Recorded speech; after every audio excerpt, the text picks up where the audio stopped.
Check, check, check, check. Shut that dog up. My gosh. Can't I get some peace and quiet in the 36 hours that it's taking me to do this? You guys, this episode is a real one.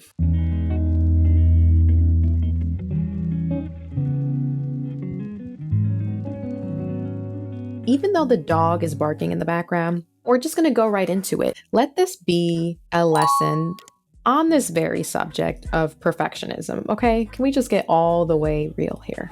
This is my fourth attempt at recording this podcast episode on perfectionism. I was up all last night. I didn't go to bed till 4:30 a.m. And that's only because I felt like I absolutely had to rush and pretend I was sleeping before my husband got up for work. And he still knew that I was up. Yeah, perfectionism, it can be a little crippling. Mm-hmm. According to the research, I'm very much so not the only one out here that has tendencies and negative ramifications of perfectionism traits. So let's get all the way into it. I'm going to start off by giving the definition of perfectionism so that we are all on the same page here. The definition that I chose in psychology says that perfectionism is a broad personality trait characterized by a person's concern with striving for flawlessness and perfection, and is accompanied by critical self-evaluations and concerns regarding others' evaluations.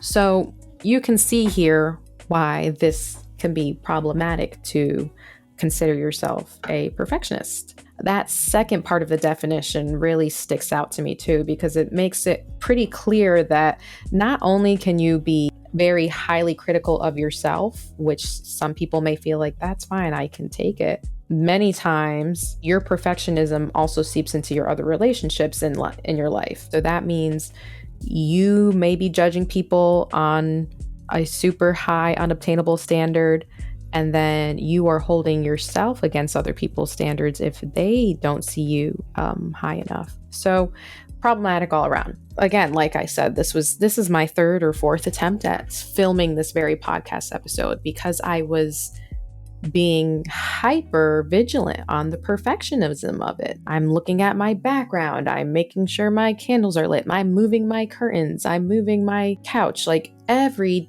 unnecessary detail that nobody gives two cahoots about. And I'm reasoning in my head that that's okay and that's, I'm just doing I'm making this the best I could make it possible. When in reality, the better mindset for me to adopt at that time is it doesn't really matter what my background looks like, more so than it does the content that I'm speaking about, me using my time more productively and getting better with being good enough and learning as I go.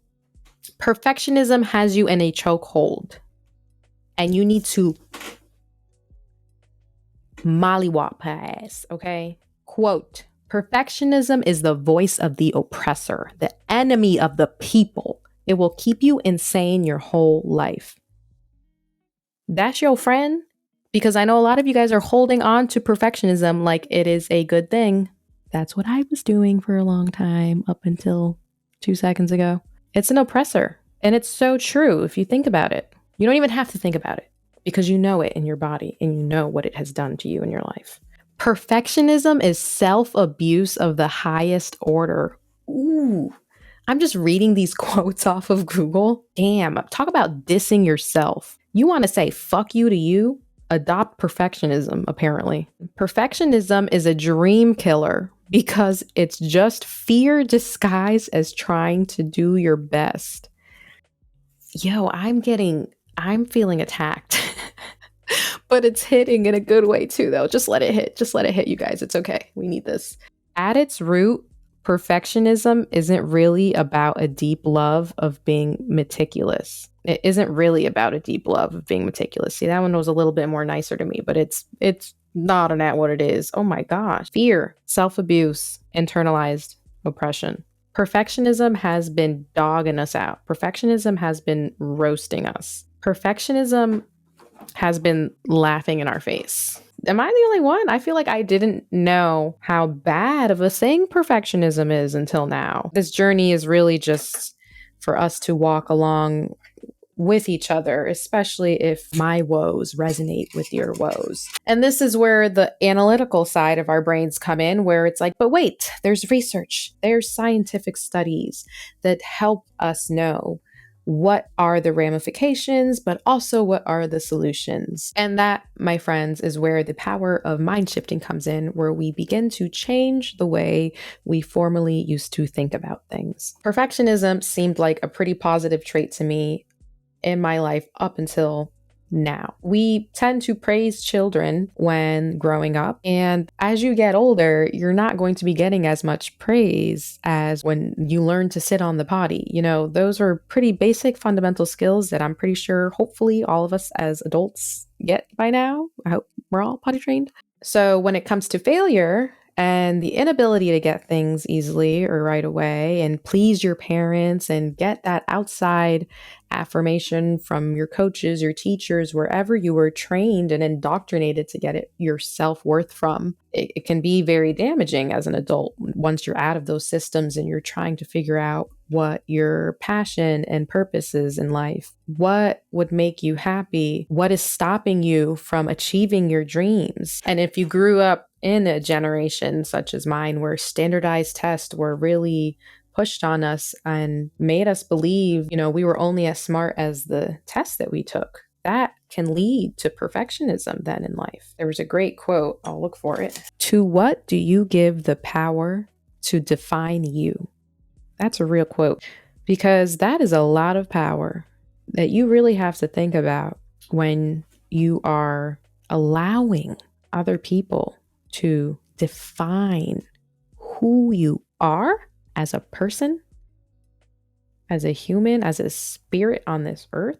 You're just letting anybody kind of dictate your life, and that's not a place you want to be, because they are essentially dictating your life when they're dictating your mind and your thoughts about yourself. This is not to shame or blame anybody either. I think we are all victims of this in one way or another due to our childhoods.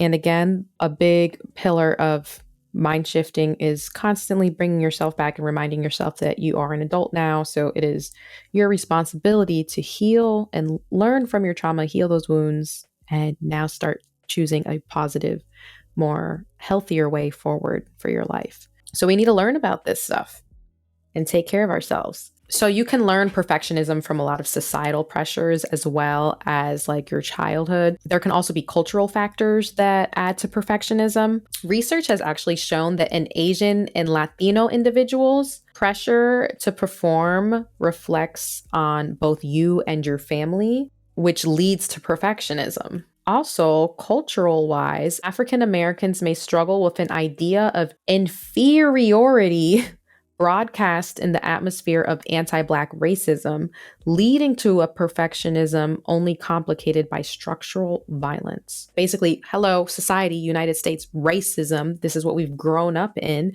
If you are Black grown up in America, of course, and you're in predominantly white spaces, especially too, you are definitely going to be succumb to imposter syndrome type of feeling, even though there's absolutely nothing wrong with you or anything, but it can lead to perfectionism because you feel like you need to be your most top tier self at all times and like never let them see you sweat type of thing. Research shows that women tend to be perfectionist more than men and have more stress than them as well.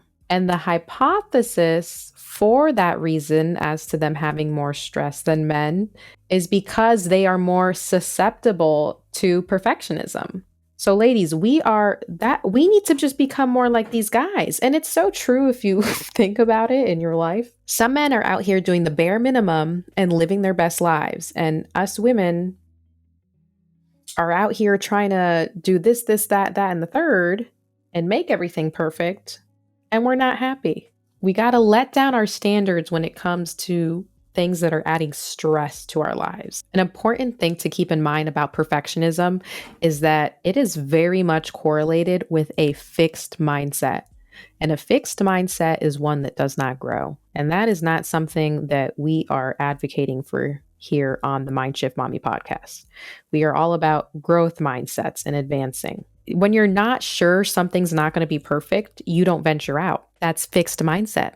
Perfectionism holds you back because you're so afraid of something not being perfect. Oh my gosh, I'm so sorry. Is the big, mean, scary, not perfect monster going to hurt you? Big deal. Stop. Like, we got to smack ourselves out of it. It's so exhausting to live a life where almost everything has to be perfect. Your work that you do for your day job every single assignment has to be perfect before you send it. It has to be perfect. F all that noise. Do bare minimum some days. How's your mental health, sis? How are you doing? How are you doing? I don't care about that paper that you wrote. I don't care about that proposal. How are you doing? How are you doing? You're feeling. That's what I care about. That's what I want to grow. Not projections for some freaking corporate voodoo hada buddha bebop. I want you to live for you, serve for you. Make sure you're pouring into your own cup. And perfectionism is nowhere to be found there. The only thing I want you to have is a perfect bath and a spa day and massage. Let's get more of that, okay? And that's the self-compassion. That is what I want you to perfect, okay? Miss Perfection, since you're so smart with your degree and all that. Perfect the art of self-compassion. Focus on that and watch how your life changes. These issues of perfectionism can start so early, even before you knew how to talk. It all comes down to your attachment style. If you had an anxious attachment style, you can be prone to it. Perfectionism is felt as much in the body as it is with perfectionist thinking. If you grew up with critical and judgmental parents, you may have felt a necessity to grow up needing to be perfect all the time. If there was no room for mistakes in your house, or, you always had to get things done the right way the first time, that is absolutely going to affect you growing up, especially if you were punished for making mistakes, which a lot of us out here, discipline was actually punishment. It made a culture of being afraid to make mistakes, which then led to being afraid to admit when you did make one. That could lead to lying. That can lead to all kinds of negative behavior that you don't want to see in your kids. But they are being essentially forced to adopt that behavior because they're not being allowed to be vulnerable and make mistakes and learn and grow. And now as adults, we have the autonomy over our own bodies. Why are we still continuing to do this to ourselves? Why are we still continuing to punish ourselves with perfectionism in the way that our parents, they weren't even doing it consciously, but they did it. So why are we doing it to ourselves consciously and slapping a bow on it and calling it perfectionism? Oh, I'm just striving to be perfect. What's wrong with that? You're thinking it. And I'm snapping us both out of it, okay?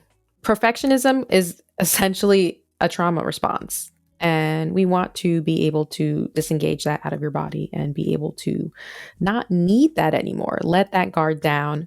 Be okay with being vulnerable. Vulnerability is a superpower. Recommend looking into Brene Brown's work and just the power of vulnerability in general. So now we're going to get into some signs and effects of perfectionism and see how many resonate with you. Not be able to perform a task unless you know you can do it perfectly. Me. View the end result as the most important part of the process.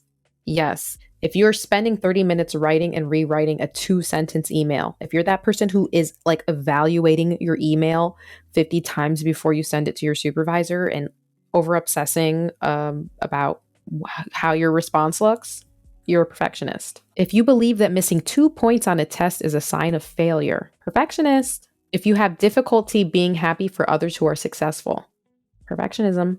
If you hold yourself to the standards of others' accomplishments or comparing yourself unfavorably and unrealistically to others. If you skip class or avoid a chore because it is pointless to make an effort unless perfection can be achieved. Focusing on the end product rather than the process of learning. Avoiding playing a game or trying a new activity with friends for fear of being shown up as less than perfect. So yeah, it can show up in many different ways. So those were just a few examples. I really encourage you to take some time to reflect on your own life and think about your own unique circumstances and where you might be seeing yourself holding yourself or other people to unrealistic standards of perfectionism.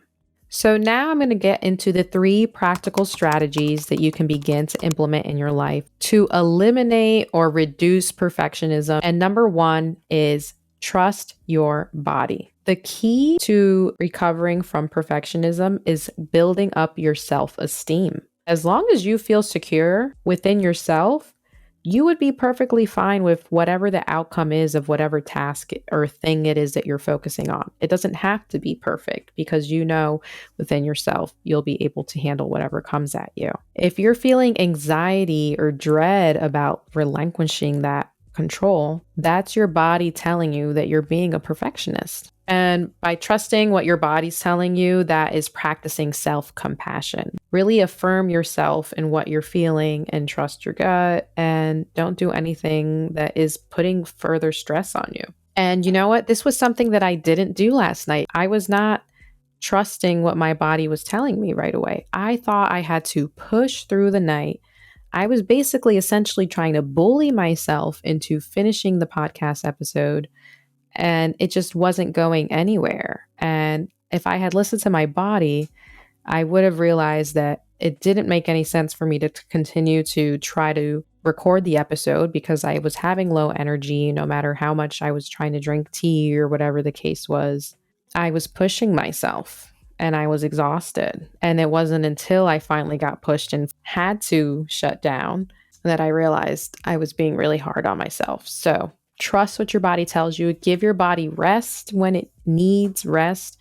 A lot of us perfectionists out here are just pushing, going, grinding, and not stopping to rest and take care of ourselves. So trust your body, be kinder to yourself. Number 2, understand your perfectionism story. I really want you to think back to your childhood and see if there were any relationships or reasons why, or places where you could see your perfectionism and your need for perfectionism growing. Were you highly criticized? Did you feel like you weren't ever doing enough or good enough, no matter how well you did do? Were you made to feel inadequate? This is a great place to start journaling about and use it as a reminder to yourself that you are now entitled to so much more in life. You are an adult and you get to decide what your life looks like moving forward now. By building that authentic connection back with ourselves, it will greatly reduce the fear of judgment from any external factors. And number 3 is just my favorite realization repeated, and that is focus on the process, not the goal. Perfectionism makes you believe and feel that you have to be perfect at something right away. And that's just not how life is. You have to think about every process. I cannot be perfect at my second podcast episode. I have to give myself grace and be okay with still just moving forward and not nitpicking every single thing until I get it as perfect as I think possible. Remember, becoming is better than being. Becoming is a luxury. Think of luxury, okay? Take your time becoming yourself. It's not a race. We used to love to learn as children, just really revel in the education of it all. We have to get back in love with learning. With that being said, thank you guys so much for being here with me today. Please sound off in the comments. Let me know your story of perfectionism and how it plays out in your life. I'd love to hear about your insights, your experiences, your thoughts on how you tackle perfectionism and how you hold yourself accountable to grow out of that and take care of yourself and love yourself. Thanks for being here today on the Mindshift Mami Podcast. Keep shifting those minds. We're going to work out of this perfectionist, y'all. I promise you. And I will see you in another episode. Take care.